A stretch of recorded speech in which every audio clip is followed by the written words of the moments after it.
It's Wildcat Stadium here at Eagan High School in Eagan, Minnesota for Game 1 of today's soccer doubleheader. Alongside Nathan Cron, my name is Skip Newton. Proud to be back on Eagan TV for another fall soccer season. Nathan, the Eagan Wildcats coming off a disappointing 1-0 loss on Thursday night at Eastridge. What do they need to do to turn things around? Well, the biggest thing the Wildcats can do, and thank you, Skip, for having me back for yet another season of ETV. Before I, gotta get your thank yous in ahead of time. But the biggest thing the Wildcats, I think, have to do is get rid of some of those first game jitters, which by default they're going to do now. They had some players on the field against Eastridge that were seeing their first varsity action. And I think there's major differences between playing on a freshman team or a sophomore team versus the varsity team. The speed, the physical nature of play, all of those things are major adjustments. And I think the Wildcats got better as they played in that game. But Eastridge, as you noted, Eastridge coming on away with a 1-0 victory, scoring late in the second half. Eastridge has got a couple of big studs that they throw the ball up to, and they were able to make things happen. And the relatively youthful Wildcat defense just wasn't able to handle that.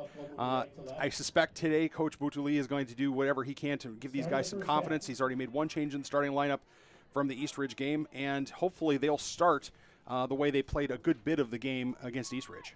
Yeah, absolutely. That change that you mentioned is Eddie Catoro Valencia, number 16, starting at midfield in place of number 3, Eric Knoll, who started the season opener. Tonight's matchup is against St. Michael Albertville, the Knights, coming from the other side of the Twin Cities. They won their season opener 7-1 against Elk River, so coming off an impressive win, especially when considering they were down 1-0 at the half.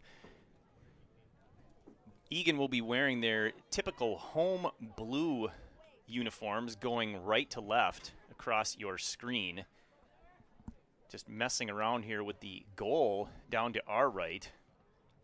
There is quite a breeze here. The weather has finally cooled off. So aside from the wind factor, a gorgeous day for soccer. I mentioned it's a doubleheader. Of course, game 2 at 3 o'clock between the girls from both of these teams. We will be back here doing that right on Eagan TV. Hopefully we can get this game started momentarily. And word from the producers and from the event staff is the third referee, the assistant referee from the far side, Paul Kagani, is just arriving. He's obviously kitted up, so I don't know if you can see him on the far side of your screen there. He's in the yellow uniform, so he's just going to throw on a green jersey and jump on his line, and we'll be kicking off, I would imagine, very, very shortly. But the I almost said Eastridge, the St. Michael Albertville Knights coming off that, as you said, that impressive come-from-behind victory against Elk River, hanging. I mean, I can't remember the last time I saw a high school team, hang 7.5 on another team, regardless of differences in in skill and athleticism. I mean, that's just very, very impressive, Skip. Yeah, it is, and that's something that we need to see more of from the Eagan Wildcats. They struggled to put a whole lot of good shots on goal in their opener against Eastridge. They obviously did not score, and I think they need to come up with ways to just get more pressure. They seem disconnected in the middle of the field, could not establish consistent pressure. Do want to mention for game 2, the girls game, it will be a different stream, but also right here on Eagan TV.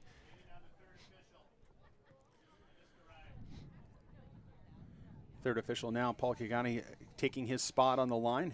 Hopefully he got a chance to warm up here. As I said, he showed up in uniform, and I think we're going to get ready to kick off here, Skip. Your starters for Eagan today, you've got, as usual, senior goalkeeper Evan Woodley in the back.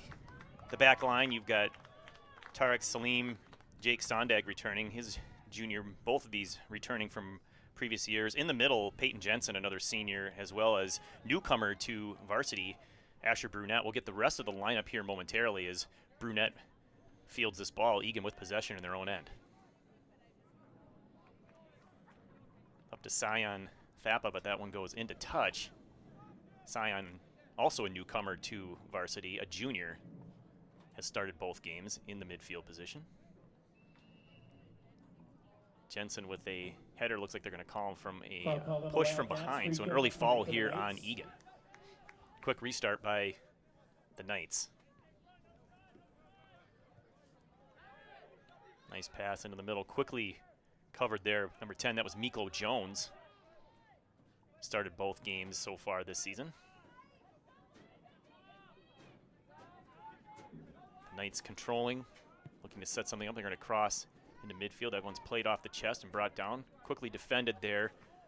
Knocked away by Sondag, but back to the Knights. Brunette clears. Up to co-captain Blake Prouty. He's a junior. Second-year varsity player. Into touch on the near side. Just a little too hard for Valencia there. Nice hold-up play by Prouty. He was using his body very, very well. And if the referee is the center referee, Jay Moore, is going to be calling a lot of touch from the back. If he's going to call a lot of fouls from contact from the back, then that might be the kind of foul that Prouty earns and gets for these Wildcats. Should mention that the St. Thomas Michael Albertville Knights are without the services of Jared Timlin, their senior midfielder, big part of their team. Coach Tomas Rodriguez telling us before the game that he is out with an injury. Speaking of injury, number 9, Jace Willie, senior midfielder for the Wildcats, also not playing today with a lower body injury. Salim will throw that one in to Jones. Salim stepping up nicely into the middle. This is Sion crossing over. That one's intercepted. It was behind Sondag.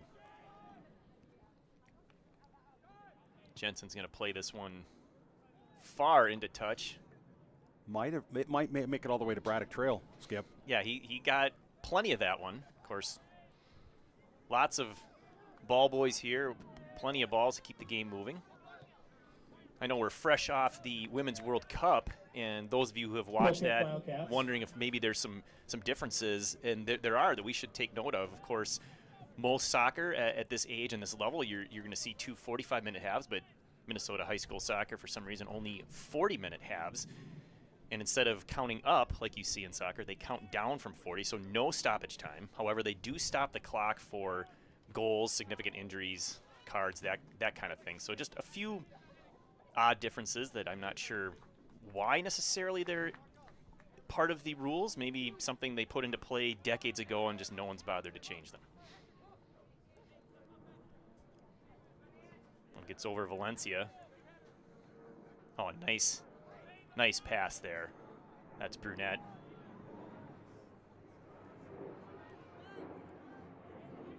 Talking to Coach Tomas Rodriguez before the game at St. Michael Albertville, they, prior to the, as Valencia has it taken away, and here's an opportunity.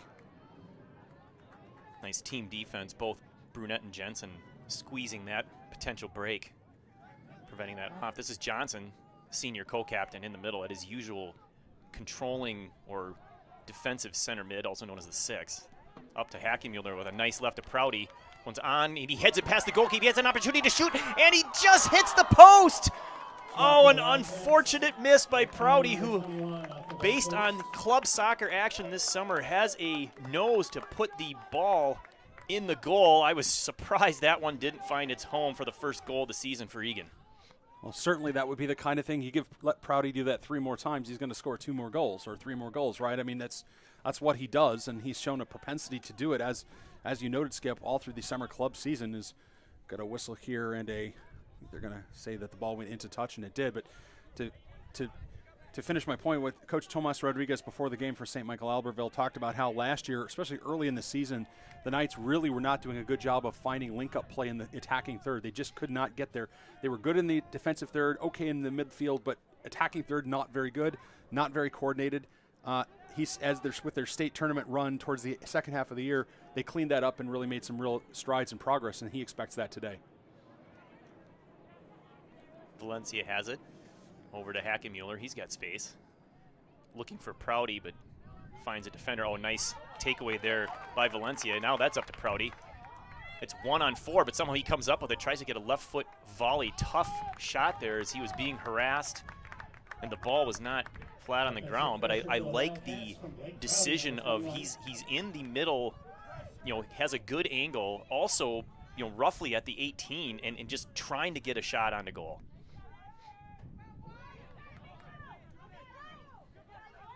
Prouty intercepts. Oh, a nice pass up to Hackenmuller, trying to get control. He's got a deadly shot with that right foot if he can find it. 1-on-2, it's knocked into touch. It'll be a throw down in the far left corner here for the Wildcats. That was a beautiful pass from Prouty. It was just had the perfect amount of weight on it. Let Hackenmuller either go to the inside or the outside. Hackenmuller chose the outside, but just Prouty, keep that up, and the Wildcats, I suspect, will be in business. Sion heading that one into the middle. Prouty can't quite get there. Monseth, the junior goalkeeper for the Knights, plays that, and he'll throw it to a teammate. That's Hernandez. Nice touch forward. See if Celine can recover. Shot taken for the Knights. Harmless play there. Number 22. Right to Woodley, so he'll encourage his teammates to go deep as he's going to give this one a boot. St. Michael Albertville looks to have 4 at the back, Skip, maybe with 2 sitting midfielders and then 2 outside wingers with 2 forwards. And I'll have to see how the Wildcats, with their back 4, react to that. If those outside wingers get forward, are they going to have enough bodies playing defense? Jensen with a nice job of preventing a shot there, unfortunately off the head and over the goal line. So this will be the first corner kick of the game, goes to the Knights. Encouraged, though, thus far, the pressure put on by the Wildcats, a couple of decent scoring chances, one very good scoring chance.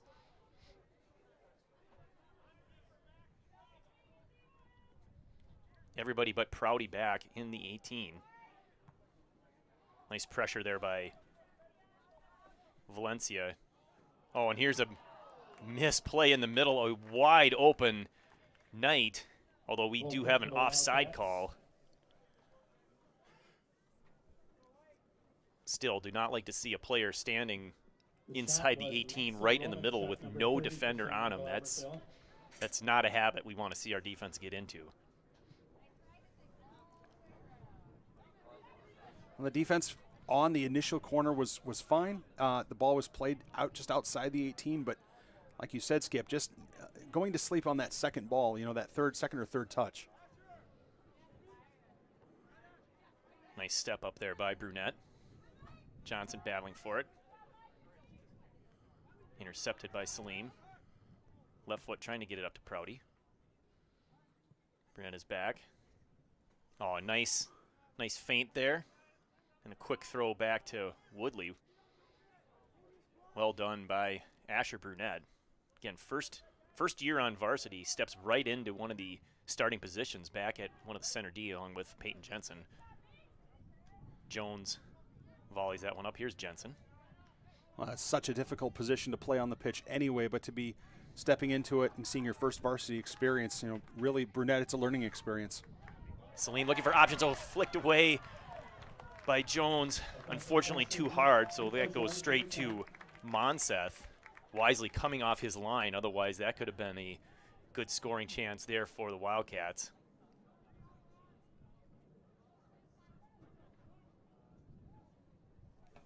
Thapa lets that one go into touch. Restart by Sondag. Here's Sion. Looking for Valencia. Valencia forces the throw in here for the Wildcats. Jensen with a big throw. They're going to bring him up from center back to take this. It's more like a corner kick now. Which means I'd like somebody on the back post, Skip Newton. I'd like Mikolo Jones or somebody to drift into the back. And this is where I've seen several times something that I would like to see changed. And on that throw, Michael Johnson, of course, playing the six, a controlling mid. He, in my opinion, too far away from that. I would like to see him up closer. He's got a deadly header, so if that throw-in or a corner kick goes in there, I want him to be one of the people trying to receive that. Here we're going to have an offside call. Of course, he may have had to play back because one of the center backs went up to take the throw, but still, I think there's an adjustment to be made overall there. I want to see Mike Johnson, closer to the goal because I think he can set up his teammates really well. Well, as you said, Skip, in addition, it's not like the Wildcat team is blessed with a plethora of height, right? It's not like they've got, 3 or 4 other 6-footers out there who can be dangerous in the 18. So, the Wildcats will have to be smart about that and have to use their resources to the best of their ability. I certainly can understand your point. There is that header in action right there as he flicks that up to Hackenmuller. He's unable to complete pass to his teammate, but nice pressure there by Tarek, forcing the Knights to kick that one into touch here right at midfield.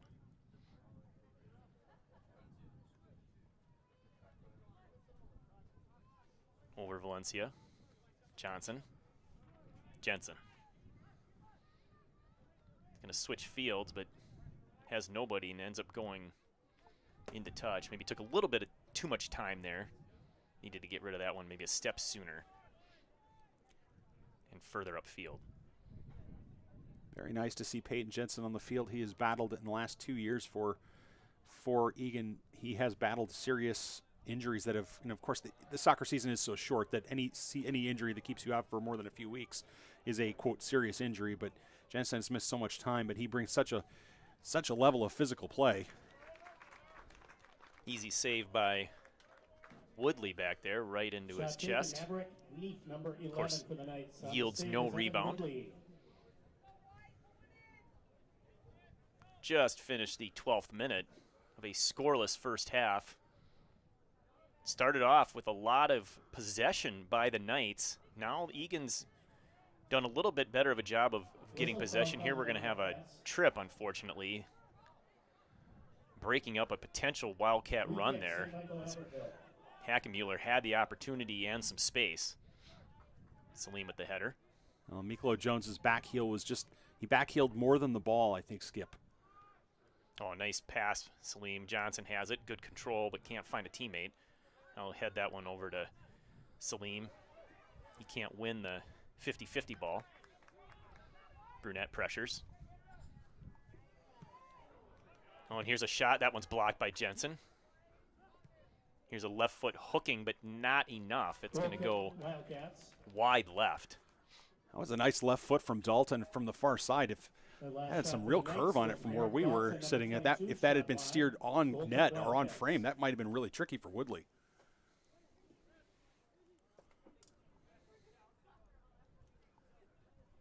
Evan will take the goal kick and boot it up near midfield.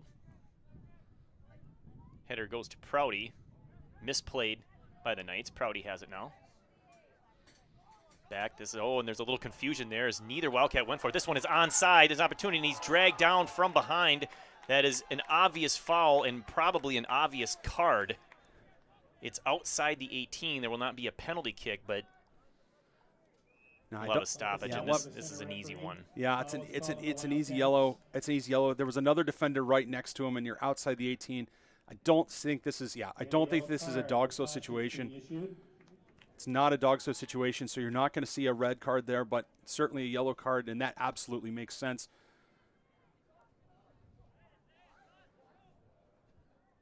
Why? What's going on here? What's the referee doing? I don't know why the Wildcats are going downfield. The Wildcats looked like they were celebrating there for a moment. I couldn't quite tell. Well, who was the yellow on? Doesn't that person have to leave the game? Yes.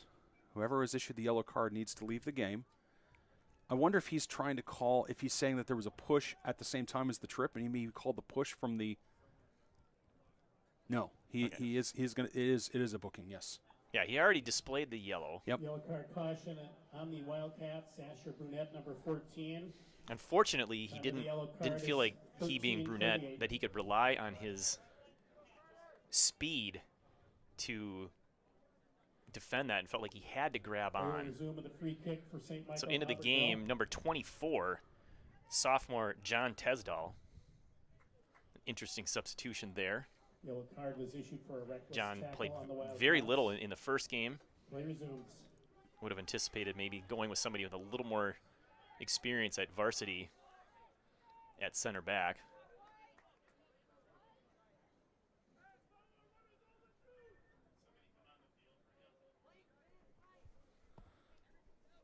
Center referee Jay Moore going to back that wall up just a little bit. Makes a lot of sense.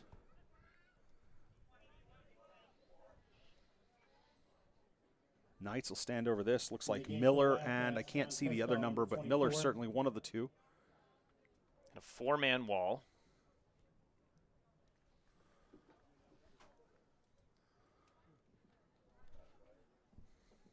This is why they stop the clock in high school, I guess, because if you're not going to do stoppage time, this would have been a 2-minute delay.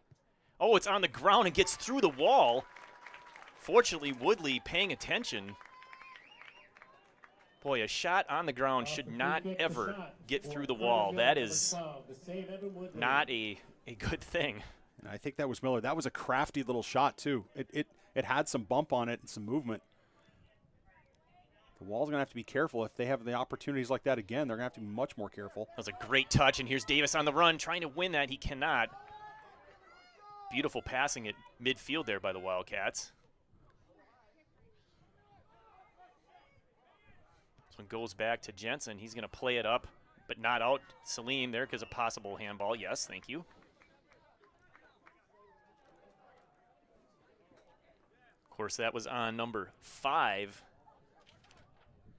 That's Hernandez, and he did the hands down behind him afterwards, which, of course, might as well be raising the hand and pointing at himself, saying, yep, I played that with a hand. Please make the call. Well, it's a smart foul to take, though. At the same time, you're at the midfield stripe.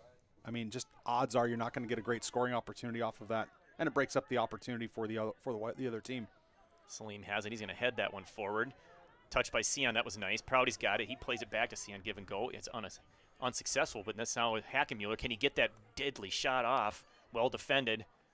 Pass intercepted. Goes into touch, and we'll have a Wildcat possession and throw. Quick restart into Johnson. Salim's going to play it back. Tesdall. He's going to go all the way back to Woodley. Unfortunate that the Wildcats needed to completely regroup there. Would have liked to see them keep the pressure on with the numbers that they had in the attacking third. Nice step up there by Jones. Unfortunately, does not win possessions. One's off the ref. So he's going to blow that and give that back to the Knights. Yeah, it has to be a drop ball. And Eagan can pressure it. I don't know why they're not pressuring it. As soon as he drops the ball, it's live. Header by Salim goes to the Knights. Fortunately, well defended there by Sondag. Using his body to prevent any sort of shot, giving Woodley the time to pick that one up. He's going to roll it out to Salim, back to Woodley.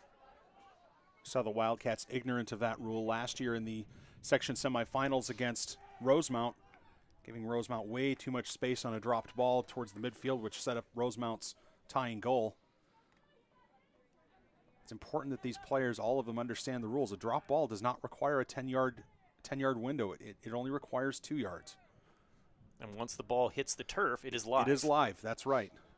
It's almost, and otherwise you're conceding a free kick. And why would you concede a free kick? You know. Sion's centering pass intercepted. Jensen's got it. Shoved from behind, but off of Jensen into touch. 2 substitutions onto the field for the Knights. Knights are going to make a couple of substitutions here with the ball in the attacking third for the Knights. Historically, I know this is only the second season for Coach Butelli. He does not like to do a lot of substitutions early in games. The first substitution in game 1 came at the 25-minute mark. Nice play by Prouty to shield off that defender. Sion hustling up, wins possession, passes to the middle. Jones there as well. Oh, he passes it up to Prouty. Nicely done. Oh, over to Davis Hackenmiller. He's got it left foot and, through the uprights. The encouraging part there is the passing, finding the open guy, and I loved seeing Hackenmiller use his left foot. Yeah, it's not his strongest foot, but the fact that he had the confidence to be able to try to steer it on goal, and he didn't miss by much, but what a great build-up that time by the Wildcats. So another good scoring chance, unfortunately, does not nick a goal for the Wildcats, but they have to keep these up. They will get one eventually, but it does speak to the importance of the ability to finish scoring chances. Oh, a nice header there by Prouty. Ball played out by Maxim Romanchuk, who had gone down on that play, is up, walking around, still working out a few things with his legs, but as one of the center backs there for St. Michael Albertville, I almost said St. Thomas. St. Michael Albertville, clearly an important part of that back line. Nice hustle by Hackenmiller, not quite in time. I'm glad you're the first one to say St. Thomas because it's literally on the tip of my tongue at least a half dozen times already. So thanks. Of course, now that you've said it out loud, I'm sure I'll make that mistake as well. Now calling East Ridge Eastview, or calling the Forest Lake Rangers the Forest Lake Lakers. It just sometimes those things get stuck in your head when you've been broadcasting like we have, and you do different sports and you have different schools, and sometimes that you just get the wrong name. But don't worry, STMA fans, we'll try to do better. Down in the corner, defended. Tesdal knocks it into touch. This will be a deep throw-in for the Knights. Like to see Tesdal be physical there. You're playing center back. You're on the field for the first, not first time, but first time certainly at home at Wildcat Stadium. He's not shy about being physical and being aggressive defensively. And safety first. I'll take it. If you're looking at defense, a defender, that's the first thing you have to do. Yep, Tesdal, again, playing his first game on Thursday night, came in at the 20-minute mark of the second half, so 60-minute mark overall, and did stay into the game for the last 20 minutes. Again, the Wildcats yielding a goal in the final 10 minutes of that game to lose 1-0. It might be safe to say, here's head down to, just wide. Woodley had the angle cut off. Unfortunately, the header went straight to the Knights, and they got a good shot just wide. And we're going to have another substitution here coming in for the Wildcats. Senior center back Alex Newton, but going out to left back, replacing Substitution for the Tariq Wildcats Salim. in the game is number 5, Alex Newton. Going off, Tarek, excuse me. Salim, number 6. So Newton played some left back in the first Goal game. kick Wildcats. Typically plays center, but he can play all over that back line, which is a nice weapon to have there for the coaching staff. Oh, big header back up the middle. Jensen's there.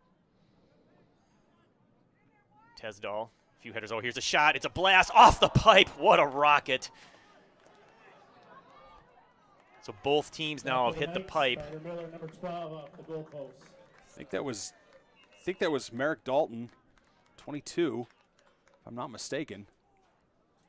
No, it's 23. It was Anthony Davis, the sophomore.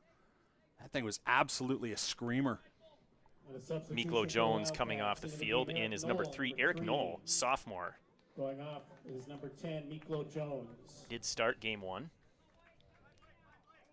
Newton looking for Knoll.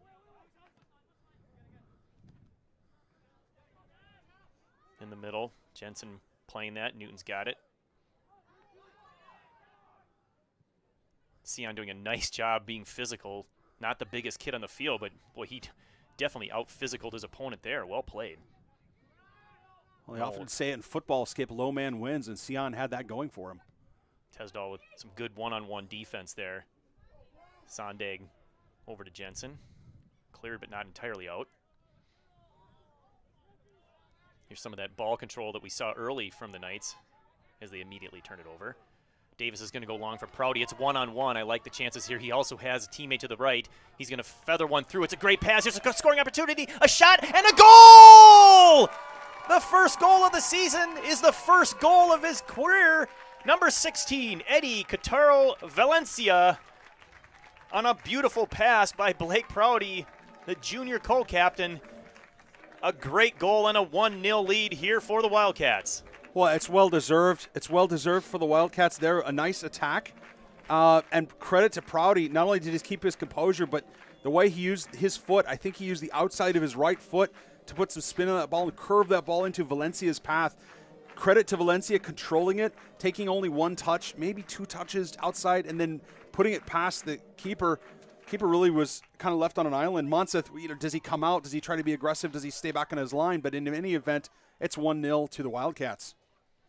That goal coming in the 23rd minute. Finally, the Wildcats put one on the board after over 100 minutes total in the season. Knoll steals this one. He's going to go down. He's got Davis Hackemuller trying to beat the goalkeeper. He does. It's a long touch. Can he race it down? No, he can't quite save it. Monseth way out of his goal there. Caught a little bit of a break as Hackemuller played that one too far. Knoll with some physical defense there, and I think that's going to get called. It's actually I think they're going to call a throw. Yeah, they're going to call a throw. All right, we'll take it. Thank you. Johnson plays it out. That was really, I think if my statistics are correct here, Skip, the Wildcats have 4 shots. I think that was really their first shot on goal. I think it was their first shot on goal. I mean, and that's... Yeah, the pipe doesn't count as a shot officially on goal, and right. Hackemuller put one over. He's got it now. That's right. Wildcats goal scored by Eddie Kotora. The assist, Blake Prouty. The time. So Butelli looking a little bit like a coaching genius here, putting in Katora Valencia as a starting substitution, the only one he makes, and he gets the first goal of the season for the Wildcats. Newton back to Tesdall. He's got it. Very little pressure, so he has time to go far side. Unfortunately, nobody but the Knights there. Flicked forward. Tesdall has some size and uses it well. Nice play by Knoll over to Johnson. Thapa, he's going to go deep. He's got Prouty there again, racing against the goalkeeper. Goalkeeper way out. Prouty has it. He's going to go to the middle to Hackemuller. He's going to play this one, trying to get it over. A wise decision by Hackemuller, just didn't get enough on it. And you can tell by the shrugged shoulders he is disappointed with himself. He knew he had an open net. But he can't be disappointed with himself insofar as, I mean, that's just brilliant. I mean, he did it without looking. He did it without an extra touch. I mean, it's everything you would have wanted as Prouty then is in an offside position receiving the ball. But, I mean, unlucky for Hackemuller, but he did everything correctly there. if you think back to that first game Thursday night, and I wrote down some notes as I'm watching the game, and I thought one of the standouts was Hackenmuller as one of the only Wildcat players up front that was generating any type of pressure, and he was doing it consistently. Thought he had a really strong game, playing mostly forward for the Wildcats on Thursday. Well, Davis Hackenmuller for a couple of years now has been a real contributor to the Wildcat team. He's had to learn to be a good player, learn to be a better player. Take what he's been given, his physical blessings, his abilities, things like that, and craft that into a game that contributes to the team and contributes, makes himself a valuable piece of the team. And he's clearly done that. I think with Davis, there's always a bit of extra fire in the firebox, and I think with Davis, he just has to make sure that fire stays under control. Yeah, absolutely, and a lot of that can come from the fact that he is a senior now. That's and right. He's got the experience. He is no stranger to playing on the varsity pitch. No, absolutely not. This will be his third season up with the varsity team. There's one into the middle, but played by Monseth. Noel was knocking on the door there.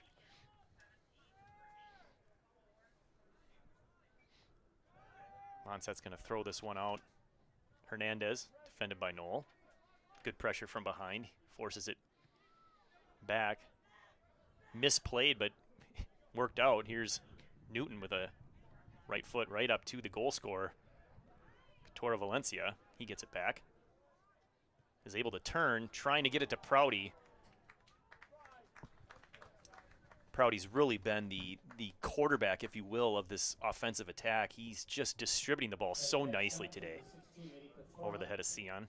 And it's such an interesting place to play Prouty, too. I mean, in a true forward position, I mean, given that he has been such a good distributor of the ball, it's different to see somebody in that position be a real distributor. You usually have a person like that in the midfield, right? Or somebody who's touching the ball a little bit more, maybe gets the ball quicker from the defense. But Prouty's making it work. And one of the things that I thought plagued the Wildcats a little bit Thursday night is that he, quite frankly, didn't get enough touches. It seemed like the ball just didn't find his feet enough. And you can see now that that they're able to get the ball up there, and they're really playing through him really nicely so far. Well, there's nothing better than a hold-up striker if the hold-up striker knows how to distribute. And if Prouty's going to keep doing that, the Wildcats are going to have some success. Now I think the question for the Knights is, what are they going to do to counter? They find themselves down by a goal, but certainly much of this game to play. What are they going to string together here in the attacking third? Well, we definitely don't want to see him counter with a touchdown in the second half like they did the other night. Yeah. Yes, that's, as I said in the pregame, that story is impressive. I don't even have to be there to be impressed for these Knights. I mean, scoring 7.5 is just, I can't even imagine it. The Wildcats are going to have some some substitutions here. So we're in the 28th minute. We've got a few substitutions. We'll get to those right now. Number 7, Hannon Axelrod, replacing Davis Hackenmuller up at the 4 position. You got number 4, Evan Galechin, coming into midfield. I believe it was Cian Thapa that stepped off for him, and then Tyler Walcott's senior defender, replacing Jake Songdag over on the right defensive back position. Johnson with it. Here's Galechin. Going to play it back to Walcott's. Up to Prouty. Galechin can't win that one. Johnson pressuring. Nice pass to space there. Good job here. One goes across. Shot taken by Joseph Rohrer. I believe we have an offside call. Goal kick Wildcats. Or do they drop the flag and just go with a goal kick? I thought she had her flag up. Maybe she was just pointing goal kick. Either way, it's a kick for the Wildcats. Seems like there's a fair amount of space in the midfield for both teams. And I imagine both coaches will want to tighten that up a little bit. The Wildcats, when they have space in the midfield, have been very effective getting forward. I think the Knights have been the same way. Whenever the Wildcats give them space in the midfield, they've really taken advantage. So I would imagine whoever tightens up their defense in the midfield running into this back half of the first half and then the second half is going to be much more successful, I suspect, in the rest of this game.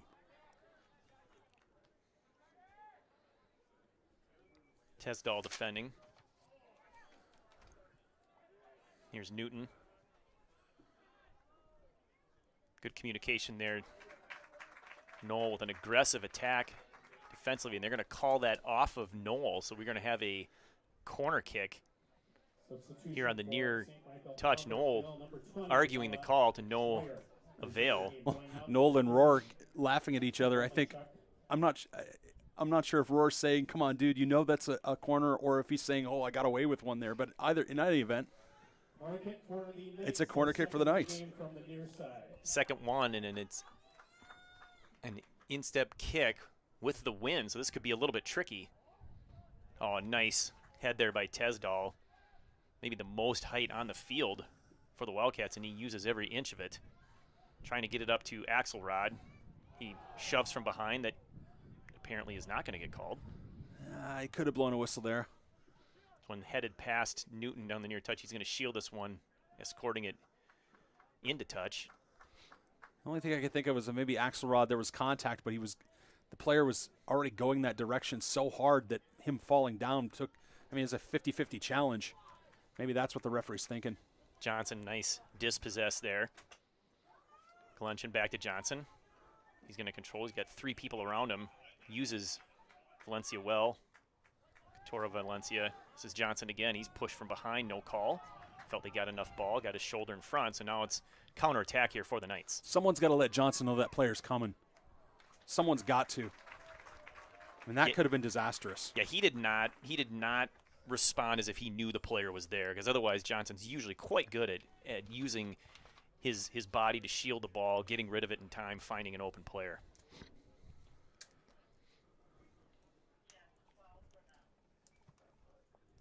Boot into the wind, not quite how Woodley probably wanted that one. Fortunately, the Wildcats controlled it enough to prevent any sort of counterattack. Nice play by Johnson. Prouty up the line. Got Axelrod with a good diagonal run. Unfortunately, Axelrod loses possession. He had Knoll calling for the ball here on the near touch, but now the Knights are going to counterattack. This one's going past Newton down into the corner for a deep throw.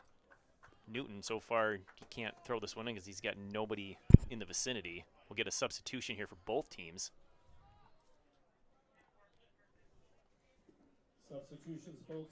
Mike Johnson getting a breather here right before the half. The final 7.5 minutes. Comes off, and I believe that's number 14. Is that Asher Brunette into the game?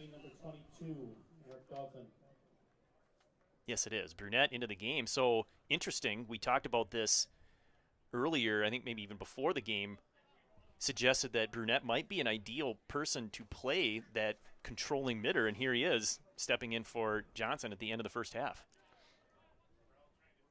Well, it's a good experiment, certainly for Coach Butuli and the Wildcats to see where players belong, and certainly for the Knights, the same thing applies. I mean, they need to see where players belong, and one player who definitely belongs is an Axelrod, although he's lucky not to draw a foul there. Yeah, getting a little handsy.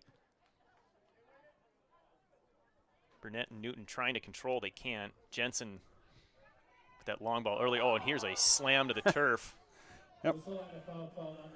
Yeah, Arroyo Nunez arrived with, let's just say, force and finished his check. It's a foul. It's nothing. There's nothing in that. Just a foul. It's the same situation we had before, where where two players are coming together. If they're both going the same way and there's a shoulder-to-shoulder challenge, one of them might end up on the deck. And that time they got Axelrod in the back. It wasn't shoulder to shoulder. It was shoulder to back. I think that's why the referee Moore blew the whistle. That and the fact that he flew 5 yards in the air. No, physics is not always a kind discipline to small players or light players. A nice ball there by Tesdal. One of the things, getting back to Brunette coming in at center back at the 6, the flexibility that Coach Josue has, because he has some depth at center back. I mean, he's got two guys in there now. He's got a third guy, Alex Newton, who can play center back. He doesn't have to keep Brunette at that position. He can move him up to give Johnson a breather. So that's a nice advantage when you've got players that can fill in for each other and play multiple positions. I went to a soccer game and a pickleball game broke out. Nice touch there by Tesdal getting it to Knoll. I talked about earlier Hackenmuller being a standout. Here's a ball down for Prouty. He's one-on-one. Let's see if he can set something up. He's going to set up himself. Oh, he brings it back nicely. Plays it to the middle blind. Did not find a teammate. But as I was, here's a potential opportunity for Glunchen. No. But I was going to say, one of the standouts was Hackenmuller. Another one, Peyton Jensen at center back, had a fantastic opening game Thursday night, and I think he's repeating that performance here today, really cleaning up a lot in the middle. Well, so far for the Knights, they really haven't. There have been a couple of nice shots. They've had a couple of nice They've got a couple of corners, a good set piece play that create challenged Woodley. But so far, they haven't found a lot of creativity in the attacking third. They're going to need to do something. I think, here to try to get some sort of creativity. Nice job there by Dyer, pushing Galantien off. As I said, physics is not always kind to smaller players, and Evan Galantien, Hannon Axelrod. They go head-to-head or shoulder-to-shoulder with players like Alden Dyer. They're going to have to come up with a good strategy. Something to pay attention here. Brunette did a nice slide tackle to knock that ball away, but he's a little gimpy right now. We'll see if that impacts his ability to play effectively. Nice step in by Knoll. Gets it to Katora Valencia. Give and go there back to Valencia. He is the goal scorer back in the 23rd minute on a beautiful pass by Blake Prouty, giving the Wildcats a 1-0 lead. While we do this substitution, it's time that we should thank our platinum sponsors, Melanie and John Willie from Edina Realty, Eagan Football Booster Club, Eagan Hockey Association, I Got Skills, Jordan Drilling, State Farm Agency Nick DeVries, Triple Diamond Sports Breaks, The Urgency Room, and Wave Soccer Club. Thank you so much to our platinum sponsors. This program would not be successful without all of you. We appreciate you and will continue to do so throughout the season. Thank you so much. Tesdall and Newton control that one. Tesdall to Woodley. Woodley under pressure. He gets rid of it.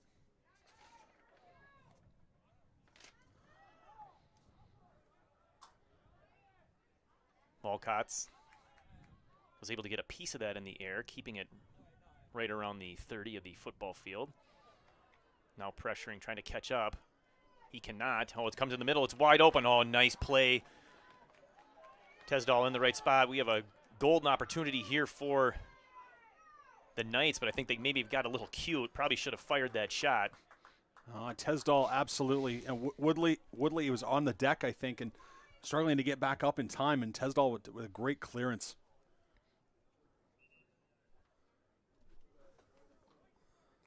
So Asher Brunette, number 14, going down over there. I mentioned the fact that he's a little gimpy earlier, and he's, the limp was noticeable enough, and he's wisely taking himself out of the game. He just can't play at the usual level. Doing that self-assessment is a mature decision there by a player. Miklo Jones, number 10, coming into the game, replacing him. Oh, a nice steal there by Katora Valencia up to Prouty. He's going to go up and over, trying to find number 7, Axelrod. That to Katora Valencia. He's manhandled, but finds the ball on his foot again. He's going to take a shot. It's wide of the goalkeeper, but also wide of the net. Monset did a nice job cutting off the angle. It was going to be a tough shot at anyway, but keeper did a nice job of making sure the only place he was going to get beaten was the far post. And Valencia's shot drifted just wide.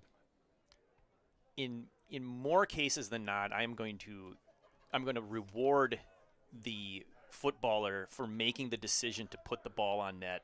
I think there are definitely circumstances when it's not the right decision, but more often than not it is, because the more shots you put on goal, the more good things seem to happen. And it's just really hard to score when you don't. And I like the fact that we have a couple of guys that aren't afraid to do that. Oh, this one's bounces off the defender, but Woodley realizing up the net, now he can field that one with his hands. Well played. We're down to our final 40 seconds here of an entertaining first half and a well-played game by both teams. Wildcats, of course, hoping to get in to halftime up 1-0. Now, defensively, I think there's somebody we haven't mentioned yet, and that's Evan Woodley. I mean, Evan Woodley's doing a nice job of helping organize that defense. I think player like Peyton Jensen at center back, as senior center back, is obviously a key to that. But I think your keeper, and Woodley is an example of this. With his experience and his maturity and his ability to see what other players can't see because he's facing the different direction, he's doing a nice job of controlling the back line.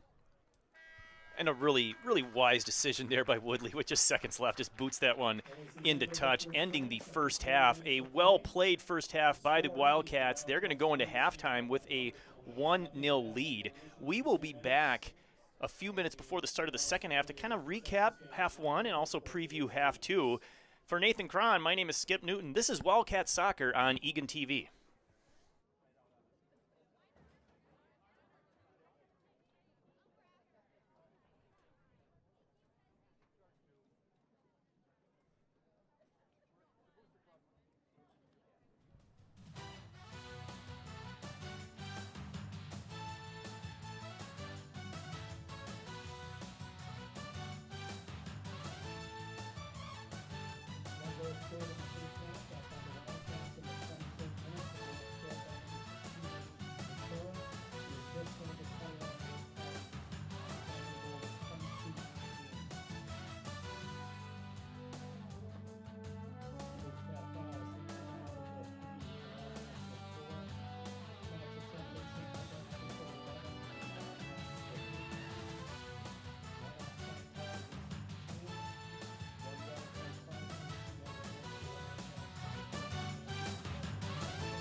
Video series by ETV that highlights the good happening in our Eagan community.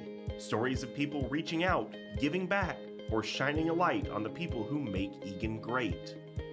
If you or someone you know has a story to share, we want to hear about it and feature it in Positively Eagan.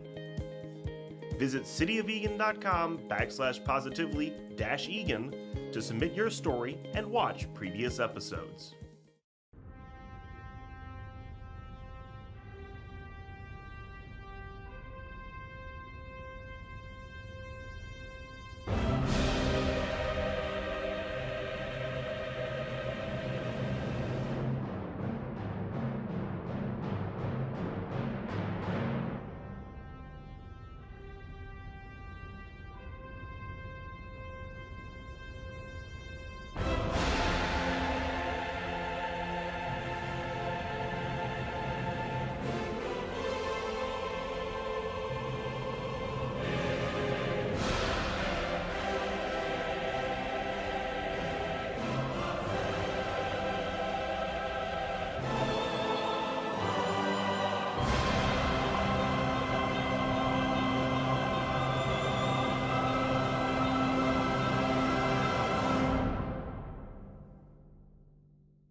The drone technology that we've been using here at the Eagan Police Department has evolved dramatically since we began our program. We recognize that this piece of technology has a significant public safety benefit if we were to employ it across the police department.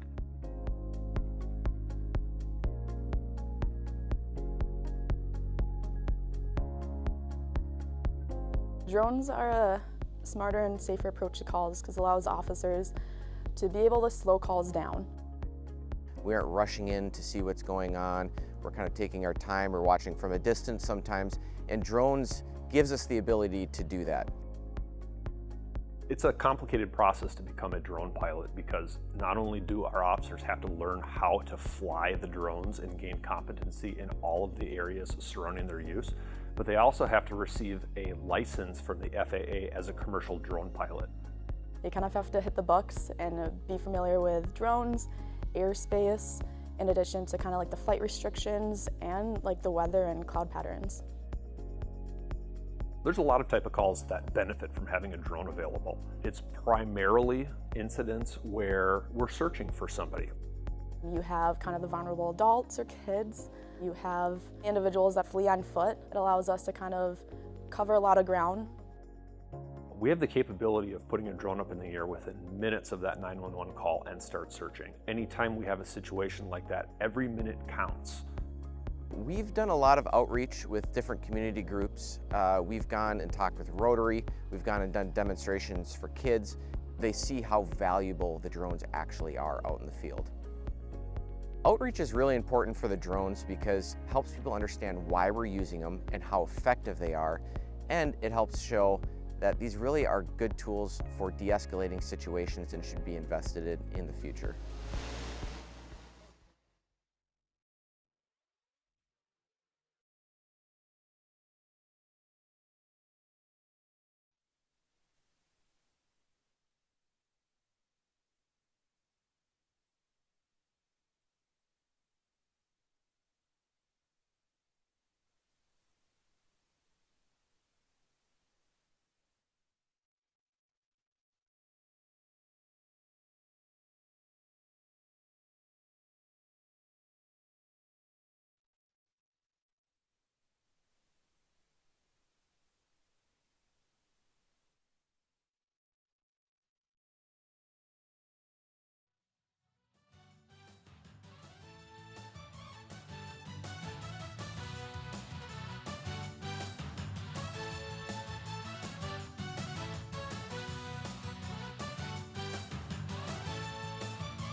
Welcome back to Wildcat Stadium in Eagan, Minnesota for the second half of today's home opener between the Eagan Wildcats and the St. Michael Albertville Knights. Eagan scoring the first goal of the game, the only goal of the game in the 23rd minute, scored by number 16. That is sophomore midfielder Eddie Couture Valencia. A pretty assist by junior midfielder and co-captain Blake Prouty. Just getting ready here for the second half. My name is Skip Newton alongside Nathan Cron. Nathan, what things did you like most in the first half by the Wildcats? Well, the Wildcats did a couple of things in the first half that would make any coach smile. The first thing they did was they scored. They got off. They broke the duck. They did not score against East Ridge despite having a few opportunities, yet they were found a way to put the ball past Caleb Monseth at least once in the first half, which is a huge step in the right direction for them. Other thing I liked was the combination play, and I think you called it out a couple of times, Skip. The combination play in the first half was better, I think, than it was in their first game against East Ridge, and created a handful of, I wouldn't say scoring chances, but some offensive pressure. They really only had, if my statistics are correct, a couple of real shots on goal, including the goal, but they did a good job of moving from the middle third of the pitch into the attacking third of the pitch.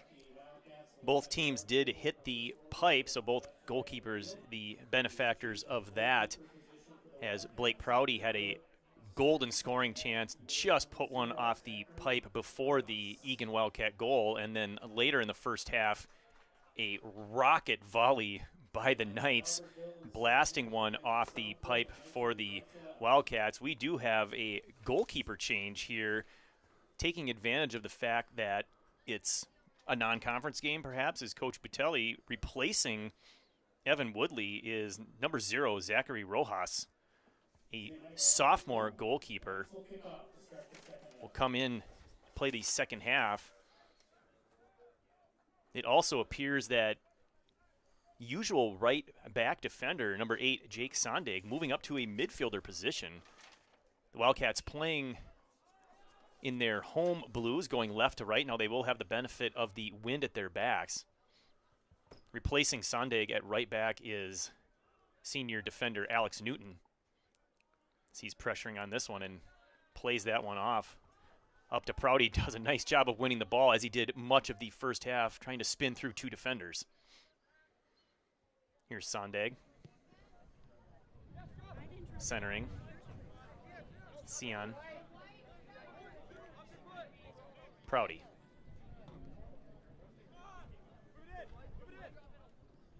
Prouty still has it.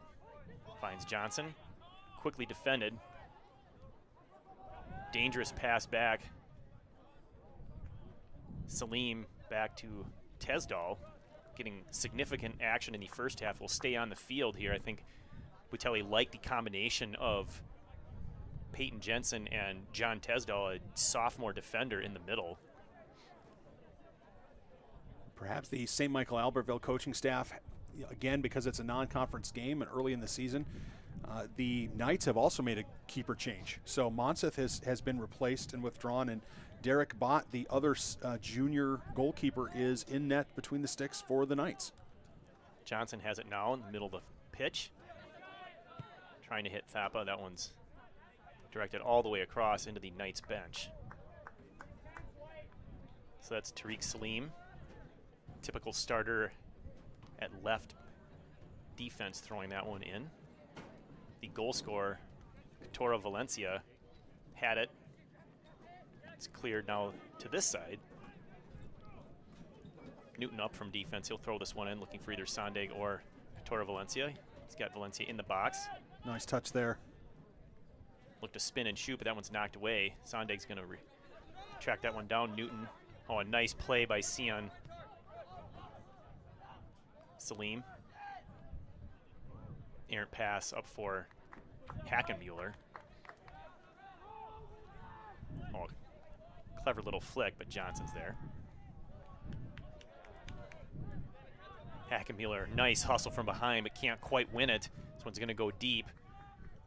Tesdall has it. He plays it across. Newton defending. Forces a bad touch there into touch. Throws it in right away. Thapa plays it one looking for Prouty. Still early in the, oh, forgive me, Skip. No, I was going to say, you could hear the communication there telling Newton to shield that one and let it go out as it was a rethrow, as it will be another one here. Still early in the season for both squads. They still both have situations where they don't quite know what the other player is going to do. That time once, Newton was looking for, oh, Beautiful pass.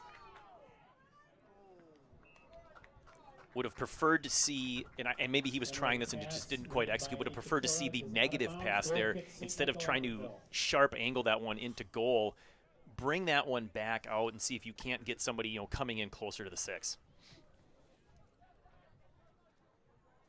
Salim with the header. But these players still, for both squads, still figuring each other out in terms of where they want to be, what they can do. Yes, and that's a great point because a lot of that is brought on. Here's a little bit of a mix-up communication-wise, I think, getting to your point, between Tesdal, new to varsity, and new goalkeeper Zachary Rojas, leads to a corner kick. But to your point again, the players typically haven't played together very much. They're from all sorts of different club teams, and the high school season is so short. I mean, they just named the varsity team after tryouts a week and a half ago, and now we're already at our second game. Corner goes over everyone, played back in the middle. This one's headed, and it's volleyed off the crossbar of the football upright. So a little bit of a disturbing defensive play there in the fact that we had wide open players in the box and no one's covering them. That was the same pattern in the first half off of, I think it was a corner that ultimately there was an offsides flag on that as well, but the second and third ball is where the Wildcats have been weak or vulnerable, and St. Michael Albertville simply need to take advantage of it. So the best scoring opportunity early in the second half goes to the Knights.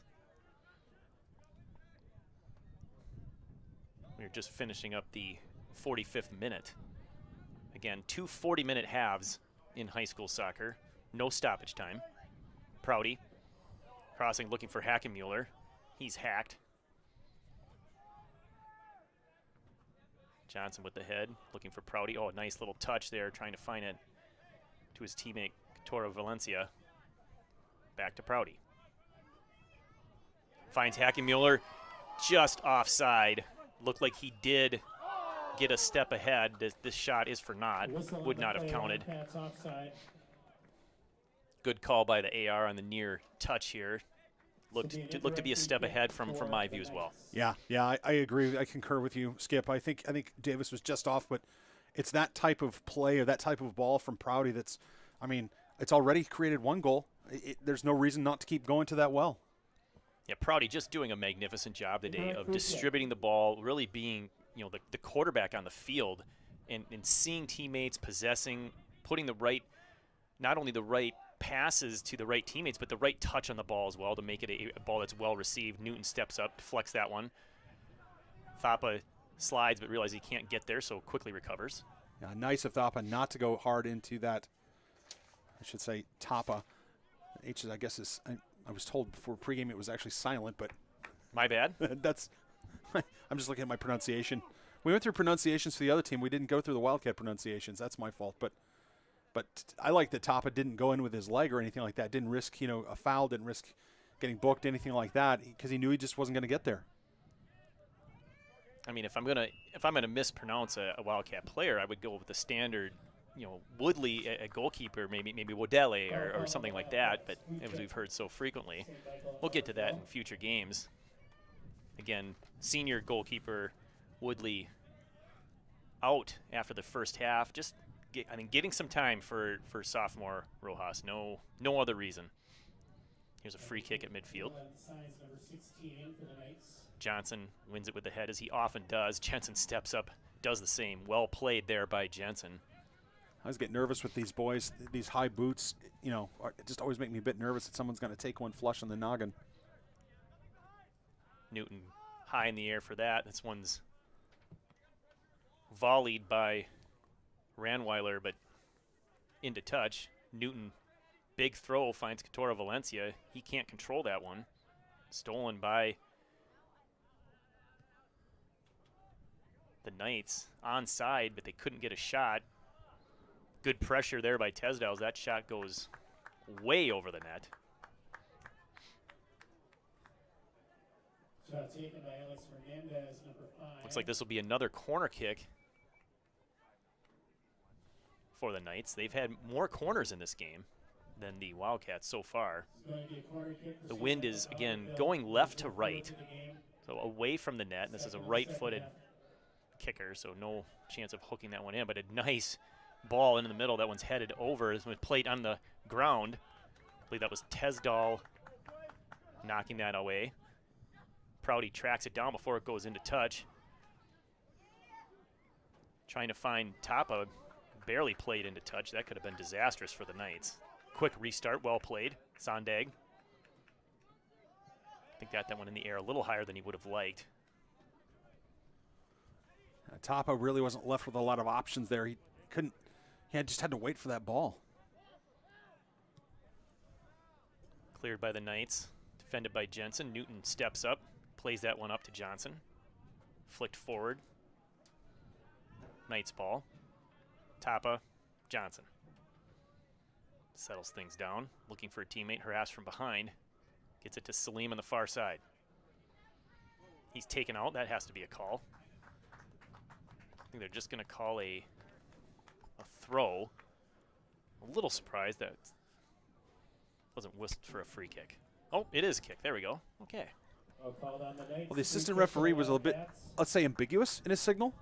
And the center referee wasn't emphatic in his signal either, so apologies to our audience at home. And perhaps he verbalized it, and of course we're never going to hear that from up here. A nice kick into the middle. Johnson can't get that on net. Tapa's got it in the outside. Oh, nice move in. He's going to try to bring it back. This one's deflected nicely defensively. I believe that was Ranweiler, number 14. Big kid there on the back line. Not only deflects it from being centered, but doesn't even yield a corner kick. Now Jensen, as we've seen a few times already, coming up from center back with a big throw here. Well, if Jensen's going to have a big throw, I expect blue shirts to be attacking the ball. Let's see if they do. Newton can slide back into, oh, that one's headed off. This should be a corner. Newton can slide back and cover for Jensen there at center back, as he's very familiar with that position. So again, talking about that position flexibility, a real advantage here for Wildcats. And the Wildcats have their first corner of the game, Skip. A little bit of a surprise here as we're a solid 60-plus minutes in, 61st minute. Hackenmuller will take it. Newton's going to push up from defense.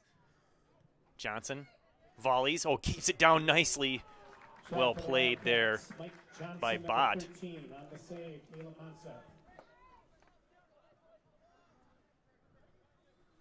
Quick counter here by the Knights as they get it across midfield. Tesdal going to move all the way over and defend this one. Gets by him, but not completely. Oh, here's a shot again. High. A lot of missed shots here by the Knights, not doing a good job of keeping the ball on net. Not a lot of saves really required by the Wildcats throughout the majority of the game. Going off will be Maricopa, number 22.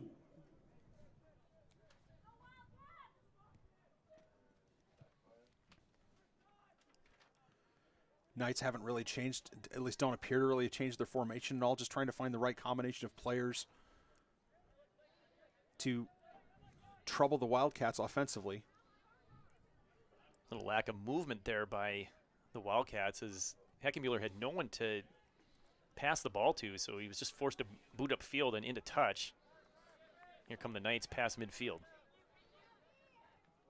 Center, we got a diving Jensen, and he took out number 7 inadvertently. That's Seekerson, so it'll be a free kick. Unfortunately, maybe a little miscommunication there between Jensen and Newton, as Newton looked like he was in position to make that play. Yeah, I think one of the players had a clean tackle. I think the other Eagan defender came in, and that's where the whistle was blown.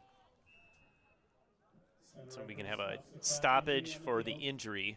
Seekerson still trying to walk that off. Yeah, I think he hit his head, if I'm not mistaken, and I think they're going to ask him, they're going to ask him to be seen by Dr. Dana Bachlan and see if, make sure he is checked for a concussion.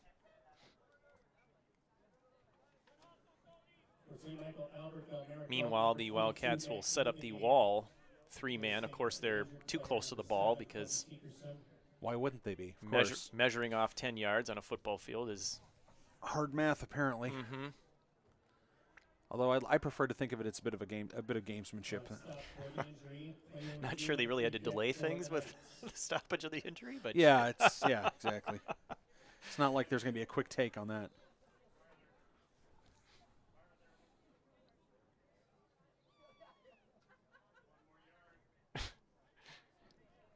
Still doesn't look like 10 yards to me, but that's fine. Whatever. 9.5. Free kick does not go, I think, where Arroyo Nunez did not put that where he wanted to, and one of his teammates, Merrick Dalton, says, it's all right, but Arroyo Nunez disappointed that he didn't do more with that. It's headed up by the Knights. Played again. Salim's going to shield this one, let it go out. Gets a shove from behind for his efforts. I mean, if you are the Knights, you will have more chances in this game, more possession, more chances to take shots. But, you know, every set piece is precious. Every shot on goal is an opportunity. You can't waste them. Little Maradona move there, unsuccessful by the Knights. Johnson has it now. Gets it up to Cotero Valencia. Again, he scored the goal at the 23rd minute. Back to Johnson, left foot across. Can't quite connect with a teammate. Sondag has it. Back to Tapa. He's going to put it right back in behind Prouty. So it comes back to Newton looking to settle and get it back up to a teammate. Hackenmuller shields and gets the call. Nice use of the body to shield there. He's taken down. Looked like Merrick Dalton, number 22. That's one where I think maybe Hackenmuller got the benefit because he's not the biggest player out there, and he can get knocked down, and because of his size, he gets that call. What's your prediction here? What do you want to see Hackenmuller do? Do you want to see him put this on frame, or you want to see him try to chip it up to a teammate? Given his right foot, I'd like to see him put this on frame and have 4 or 5 bodies in blue crashing for a rebound. That's what I'd like to see. Yep, 100%. I agree completely. He has the absolute capability of putting this in the upper 90. That's what he goes for. Oh, just wide. The free kick, the shot, Davis Hackenmuller, number 11. The shot is wide. No, I think if you gave Davis Hackenmuller, 10 of those from that spot, I would say probably 7 of them are going to be on frame, and probably 3 or 4 of them are going to be in. 2 or 3, 4, somewhere in there. I mean, it's a good percentage. I'll take my chances if I'm the Wildcat coaching staff. Yeah, absolutely. I think if you did a poll of the players and coaching staff, who was the best shot on the team, Davis wins that poll. Yep. Countering is the Knights. Newton intercepts that cross, gets it out to midfield. Prouty pressuring from behind and misplayed there by Schmoyer.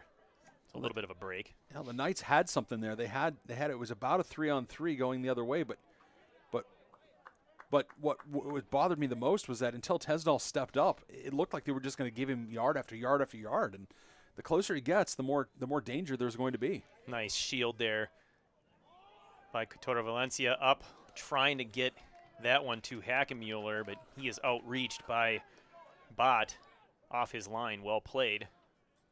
Yeah, guts by Bott. There was a lot of traffic there, and Hackenmuller not afraid to use his body, so nice job by both players to avoid a collision. Here come the Knights once again. Tesdall there deflecting that. Lots of high headers. I think we're going to have a kick. I think we have a free kick. Yep, free kick. Johnson's back there. I'll call on the Knights, free kick for the Wildcats. Be interesting to see how the Wildcats react here, Skip. I mean, they're ahead by a goal to nil with about 24 minutes to play. Does their defensive mid, does Johnson sit back more in front of that back 4, or does he continue to press forward and try to create offense? I generally don't like getting too defensive in a soccer game. I think that can yield to just relentless pressure from the other team, and then they start to get momentum even without scoring. I would like to see the Wildcats continue to play more of the style of play that they played in the first half. I think they've gotten away from that a little bit here in the second half. Like you said, we're less than 24 minutes left. So lots of soccer here, and it's still just a one-goal game. Might see in the background there the girls team getting ready. Remember, that will be a different YouTube channel or YouTube thread stream for the game at 3 o'clock Central Time.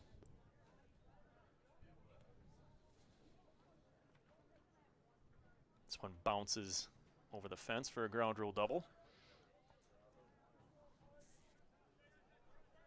Looking for a big throw here by the Knights. Into the 18. Tesdal doing a nice job of winning that one. But that's Tapa clearing that one. Nicely done. Take this opportunity to thank our gold sponsors for Wildcats Soccer and Sari's Mediterranean Grill, Birchwood Dental Canes, Coldwell Banker-Rami, Cormont, Devani's Divine Salon, Dunn Brothers, Eagan Arms, Public House, Eagan Family Dental, Escape With Us Vacations, Homestead Auto, Merrick's Towing, Teresa's, Wildcats, Zerbell Orthodontics, and ZZQ Barbecue. Thanks so much for your support of Wildcats Soccer. Wildcats playing smart, safe defense here, just keeping everything out of the middle. As the Knights trying to work it into the middle, seeing if they can't get a shot. They're going to take a long one here. Just a bit outside. Now, that being said, there's frustration there for the Knights as that was Neef, Maverick Neef, putting it well wide of the net. But at this point, the Knights need somebody, anybody, to unlock the goal, right? They need somebody to be creative, to step up and make a play, and Neef is certainly trying to do that here for the Knights. Feels like the Knights are winning more of those 50-50 balls in the second half, leading to more possession and more opportunities. I like to see the Wildcats get a little bit of that aggressiveness back that they displayed in the first half that led to more control. Katera Valencia knocks that one up, looking for Sondag. Again, up at a different position here in the second half. Quick rethrow to Prouty. Of course, he's onside as the receiver of the throw-in. See if he can make something happen one-on-one. Center deflected but not out. Sondag. Tapa. Quick little shot, but that's going to go well wide. I don't believe that was deflected, so unfortunately a goal kick. Tapa having a much better second game, use that first game Thursday night, I think, to get a little more acclimated to varsity soccer, and he seems to be much more in the flow of this one.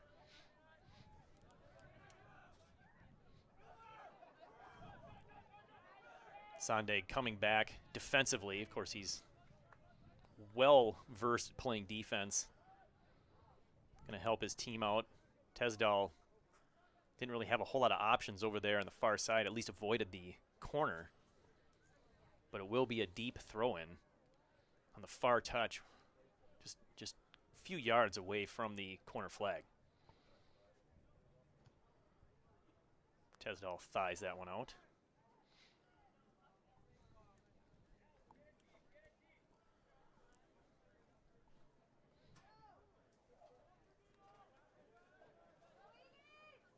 Tapa winning that one with the header. Back to the Knights, looking to cross. Over the head of Newton. Sondag with some good defense. Tapa a little physical in the box, but no call, thankfully. Up to Prouty, he's got it. It's one-on-one. There is a second defender behind. He's got Katara Valencia. Finds Sondag in the middle. Well done. Sondag with the touch that goes just a little bit too far. But picks that one up. A good counter opportunity there. Didn't quite execute the way that the Wildcats wanted. No, I think center referee Jay Moore got that right. I don't think that was a foul. I don't think it was certainly not a penalty. It was contact between two players. It really was a shoulder-to-shoulder challenge, and I think the STMA Knight, maybe, I don't know if it was Ranweiler or if it was, I couldn't tell who it was. Maybe it might have been Novak, but he was looking to go to ground anyway. Oh, nice play there by Johnson to win that one. I think that's the definition of a shoulder-to-shoulder challenge right there. Johnson again has that one deflected away. Tesdal's going to step over and play it safely into touch. We're in the 62nd minute. Both teams, 2 for the Wildcats. Eric Noel, number 3. A couple of substitutions here for the Wildcats. I think Telly's sensing that Mike Johnson might be a little gassed, pulling him off, give him some rest so we can get him back in for the final, probably 10 minutes. So Eric Knoll coming into the game, number 3. See if we can get that other substitution. I apologize, I missed that one initially. Miklo Jones just came on. Another high, wide shot by the Knights. I'd imagine Jones would take the spot of Johnson, and Knoll would slide up closer to Prouty. Yeah, I think that's what it looks like what they've done. So it's a 4 at the back with something of a, as Prouty now checks out. And we'll see, is that Axelrod? No, it's, so Hackenmuller's moved to the single forward position. Almost looks like a 5 in the middle field. And Axelrod is in the game. That's, I believe, Prouty's first substitution of the game coming off the field. Yeah, it is. Newton hustling to provide quick defense, gets over there. Can't win it, but forces the error. Gets the throw. Nice play. Good hustle by the speedy Newton. Oh, a nice touch into the midfield. Can't quite connect with Tapa. Signs. Dyer.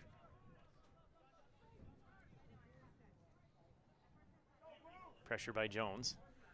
Can the Knights find something in the attacking third? Can they put together 2 or 3 passes to give themselves an opportunity? So far, they just don't look like they're in that position, in a position to do that. But there's still 16+ minutes of this game to go.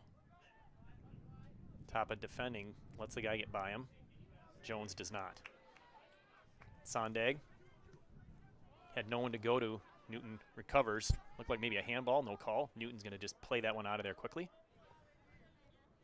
Hackenmuller gets a little bit handsy, and there's the call. He doesn't like it, but it's just too obvious when you're grabbing the guy with your arm. I think every center ref's going to make that call. Yeah, and center referee talking to Hackenmuller, reminding him, hey, calm down. It's just a foul. It's not hanging a fence. It's just, you got it. Look, Hackenmuller's going to, physical play is part, despite his relatively small size, physical play is his game, right? Whether it's taking fouls from the back, whether it's being physical to take the ball, fouls are sometimes going to happen. One's played into the box, but Rojas is going to gobble that one up. Might be his first official save of his Wildcat career, which should be a good one as he's just a sophomore, backing up Woodley for this season. Tapa hasn't going to play with the outside to the right, looking for Knoll, but Bott's going to come off and get that one before Knoll has a chance to track that one down. Yeah, smart by Bott to get off his line there. If there had been any hesitation and Knoll gets a foot to that, they're in real trouble. A couple more Wildcat substitutions ready to come in as soon as they get the opportunity. It's going to be Evan Galenchen and number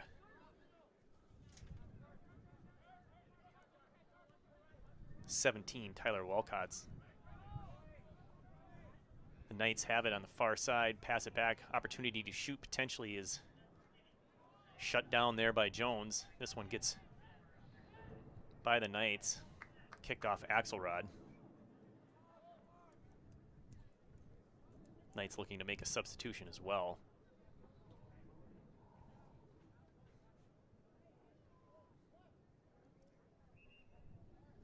We're in the 65th minute. So here comes those substitutions. Galenchen and Walcott's off are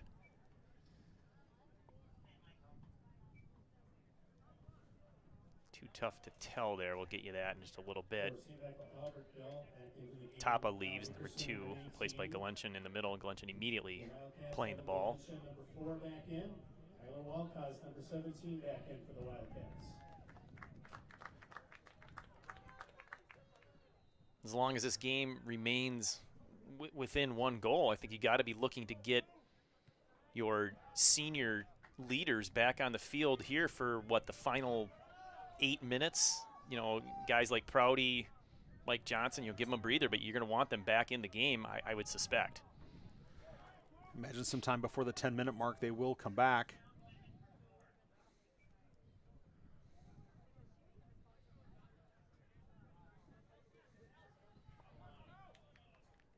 racing over there. He's going to get there first and shield it off. Just really no chance there for Novak to do anything with that. Tesdal, Rojas. Using foot skills there in front of his own goal under pressure. Well played. Didn't seem to be deterred or panicked at all. Nice head by Hackenmuller. Oh, well done, keeping it in. He's got Sondag making a break. A beautiful ball. Sondag looking for a pass. He brings it back. Here's a shot. A great one by Noel, but that one's blocked.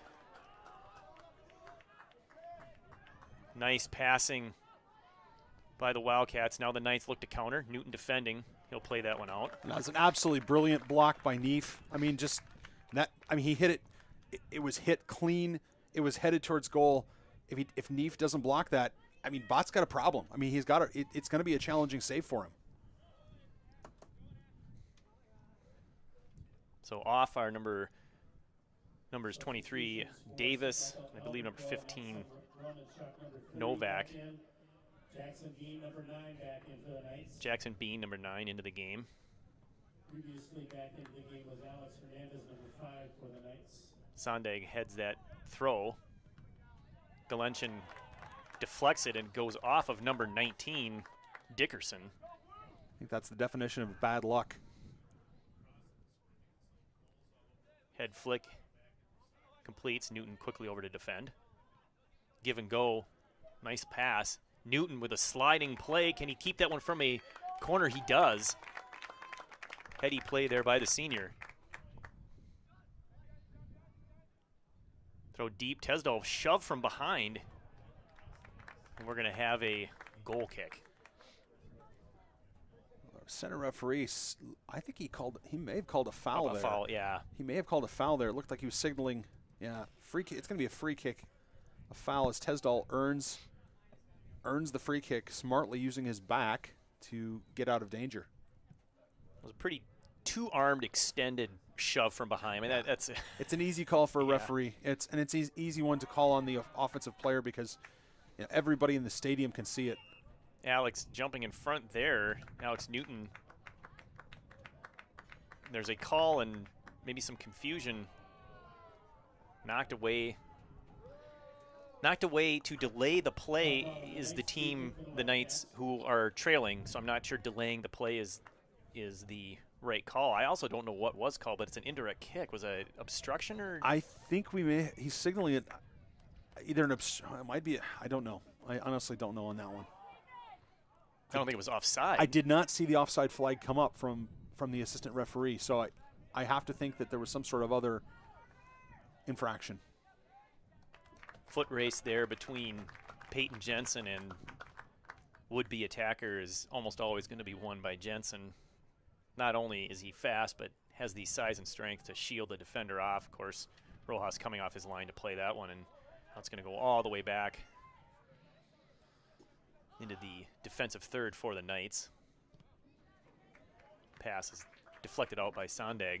We are down to our final 10 minutes as we enter the 71st minute of play here in the home opener for the Eagan Wildcats, still clinging to that 1-0 lead, courtesy of number 16, Eddie Couture Valencia. His first goal as a Wildcat in the 23rd minute, assisted by number 21, Blake Prouty. Junior co-captain has had an outstanding game. Sondag controlling nicely back to Tesdal. Jensen. Wildcats to Jensen, back to Wildcats. Nice teamwork there defensively to maintain possession. Next game for these Wildcats, they play at Bloomington Jefferson on the 29th. So that will not be on ETV, but come out and support your Wildcats. And for the Knights, their next game will be at STMA versus Bemidji on the 29th. Flicked ahead by the Knights. Clever play. This one's going to go up and over. It's a foot race. Newton gets in front of that one, deflects it off, but we are going to have an offside call. I want to give a shout out to our award-winning ETV crews, Josh Sibley, Joe Chupik, Nick Mudd, and Aaron Thomas. Thank you so much to ETV for bringing us community programming, including community sports and high school sports. Of course, we will have the girls' game coming up here at 3 o'clock as you see the girls warming up behind the benches on the far side. And that'll be on a different YouTube stream. And, of course, we also have football starting next week along with boys and girls soccer as well as diving and swimming.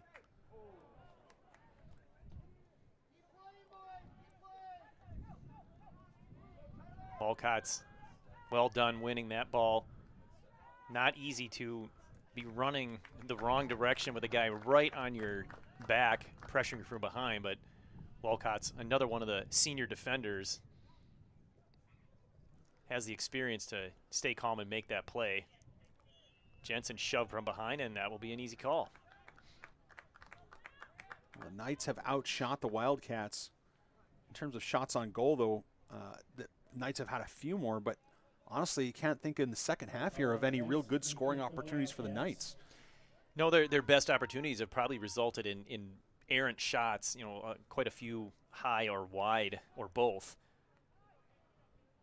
But definitely fewer opportunities for the Wildcats in the second half than we saw in the first half. And as I suspected earlier, it looks like Prouty and Johnson and Katora Valencia going to come in here for the final 7 minutes of the game. So now they've got the rest they needed to finish strong. Substitutions for the Wildcats. DeLunchin coming off, as well as number 11, Davis Hackenmuller. 16, and Mike Johnson, number 13, all back in the game.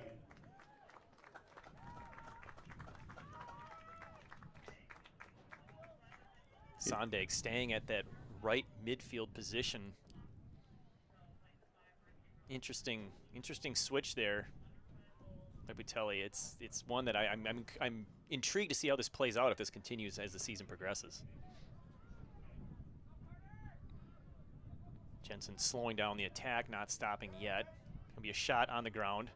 Rojas, well played, keeping his body behind it. Yields no rebound. I mean, Carter Miller has been for the Knights probably one of the more consistent offensive threats, but he's just not. It's all on him, right? It's all on him to beat people or to beat multiple defenders, and it's so difficult to do. Yeah, unless you have just ridiculous speed and in a burst. Oh, that would have been a great pass over to Johnson, but wisely intercepted. Now here's a counter for the Knights. Someone needs to step up and stop the ball. It's going to go back all the way across. Newton there blocks that shot. Johnson winning at one in midfield, doesn't get rid of it quick enough, but Newton's good with a big left foot up into Prouty. This could result in an opportunity. It's a race between Prouty and Bott. Oh, Prouty slams into Bott. That's going to be an easy call. Yep, easy call, the right call. Prouty went hard into Bott. Bott was coming out too. Both guys face-to-face, forward. Fortunately, both guys up quickly. Nobody showing ill effects of that collision, which is definitely what you want. Coming up on the end of the 75th minute. Still 1-0 Wildcats. Oh, this one's unfortunately tipped past the defense, but Sondag recovering. He's going to go back to Rojas. Oh, a nice ball. Not too hard, but not too soft. Nice touch there by the normal defender. So takeaway for the Wildcats. Somebody has got to tell these players when a defender is sneaking up on them from behind. Wildcats right there had the same problem that Johnson had. Somebody's coming, nobody's telling him what's going on. Wildcats thinks he's got all sorts of time, and he doesn't. And it almost turns into something for the Knights. So, if I was Coach Butuli, that would be my one takeaway is we got to have better communication in those situations like that. Hopefully the Wildcats can play some smart soccer. They got it down in the other end. Let's see if they can possess. There's just an obvious push from behind. I don't know how that's not called. Like Jones takes one off the head. Prouty gets the call this time. And kicked away again by the Knights, which delays the restart, which doesn't help them. Yeah, it's if I'm honest, Skip, I think that's the curse of being 16 to 18 years old is that sometimes thinking, no, it's true. 16 to 18-year-olds sometimes will do things that don't always make a lot of sense. And in that case, you're hurting your own cause by kicking the ball away and not ensuring that restart occurs as quickly as possible. Played up by Prouty, oh, here's a great shot on the volley by Sondag. Unfortunately, Bott was there to make the diving save. He's going to go with a quick restart. Wildcats need to hustle back. This one's off the back of teammate. It looks like it goes off of Axelrod, but he keeps it in nicely. This one's still in play. We need to get a little bit of hustle here, folks. Jensen realizing a little late that that ball was live. Tesdahl from Jones. Valencia doesn't win it. Oh, it's played behind Newton. A nice pass, but Newton recovers. It's a deep throw. It's not a corner. Great recovery there. That was a beautiful through ball. Well, Sondag on the other going to say it was a corner. Or are they? I thought the referee signaled for a throw. Everybody's lining up as if this is a corner. Yeah, it's a corner. Yeah, I did not get over to see that ball go out of play fast enough. Oh, here's a headward down. Ball is still live. Back kicked, no good. A shot from out. This one's deflected. Got a little dicey there inside the box. Under 2.5 minutes. Wildcats shove from behind. See if Jensen can hopefully prevent another corner here. This one's headed. Tesdahl's there. He's going to play this one into touch. Boutali way down the line coaching. Yeah, he was. Coach Boutali was on the other side of the 50-yard line earlier. His technical area looks to be about 40 yards long. I mean, I know referees are going to let some of that go, but you know. Shot. Oh, this one deflects out, and here's a cross, but we've got an offside. Nice play by the defense. Pushing up. That explains why he was so open. Well, the Wildcats might yet survive this and might yet get out, but that's in part the Knights just have not, in that attacking third, have not come up with any creativity. It's just been very frontal, very straight at the goalkeeper, and they haven't strung together very many passes that have given themselves open pitch and open opportunity. Jensen gives it a boot. Johnson controls. He thought Jones was going to move upfield. Didn't there. A little miscommunication. This one goes over Jensen's head, but I think he let that happen. He knew he had time. Well played there. Tesdahl gives it a ride. Prouty just trying to slow things down, getting a little physical. Unfortunately, not where you want to commit a foul there. That's a great place to just slow things down and waste time. Of course, this quick kick, maybe not the best one by the Knights. And here's Wildcats. He's going to hopefully escort this one out. Does not shield it enough. Like to see Jones and Wildcats be a little more heady about killing some time on that far side. Down to the last 30 seconds here. This one's centered in. Rojas is going to make a nice grab and go down, as goalkeepers are wont to do. Well, at least he's not taking a drink out of a water bottle, as we had last season. For anybody who doesn't know, we had a keeper that would actually go back before a goal kick and take a drink out of a water bottle to kill time. Prouty has it. Final seconds. He should just dribble this out or give it a ride. Jones harassing, but that is going to do it for the Wildcats. They hold on to the 1-0 victory once again in the first half. The 23rd minute, the goal by sophomore midfielder Eddie Coutora Valencia, number 16, scores the goal with a beautiful assist from Blake Prouty, the junior midfielder, number 21. A successful home opener for the Wildcats. Yeah, the Wildcats get what they need. They get a goal, they get what they need, and they play some good defense. It's early in the season, and the Wildcats still have some things to work out, I think, whether it's the personnel rotation or the comfort and understanding what a player is going to do with the ball. But in the end, they got what they needed, which is the win. They start on the right foot here at home, here at Wildcat Stadium, and they'll be looking to build on this when they go to Jefferson next week. Yeah, absolutely. A nice win for the Wildcats, a needed victory, of course. The combined shutout by goalkeepers Evan Woodley in the first half and Zachary Rojas replacing him in the second half, both playing extremely well.